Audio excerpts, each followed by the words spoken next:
Fox News senior judicial analyst, Judge Napolitano. Great to see you, Judge. Good to see you. So can they do this legally? Can the mayors say to President Trump once he takes office? Okay, so here's what the mayors are not doing. They are not hiding people from the feds. They are just refusing to provide data and information to the feds. And the Supreme Court has ruled the federal government cannot commandeer local police and make them work for them. So even though this will be frustrating to a President Trump, and he probably will have to find some way to sanction them financially. That's what he's Congress. saying. He's promising to cancel all federal funding to them. He can't do that unilaterally, but I'm sure with Republicans controlling both houses of the Congress, he could put into expenditures or block grants to cities. You must do the following things in order to qualify for the block grants. But it's a basic principle of constitutional law that the federal government cannot force the states or the towns and cities to work for it.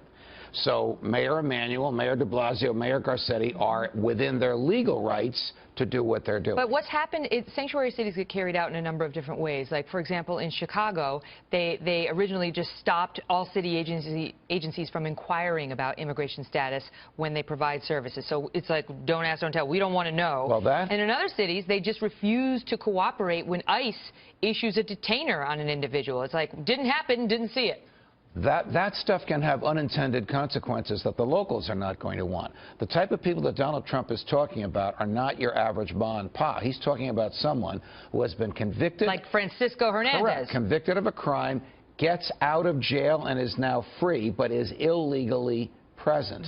Allowing that person to stay in Chicago is going to harm the citizens of Chicago. So what are the federal government's rights? I mean, if Donald Trump tries to take away funding and he gets something passed that says your federal funding is done until you comply with the law, until you actually do inquire about immigration status or enforce the ICE detainers, I mean, it's a real show of will between the federal government and the states. Well, look at how hard up the cities are for cash. The federal government's going to be dangling billions in front of them. They're probably going to cave on this because they're going to want the cash. And if they don't cave and don't get the cash, there'll be tremendous local political pressure on them to do so. But they are legally and constitutionally within their right to say to the federal government, we're not going to work for you.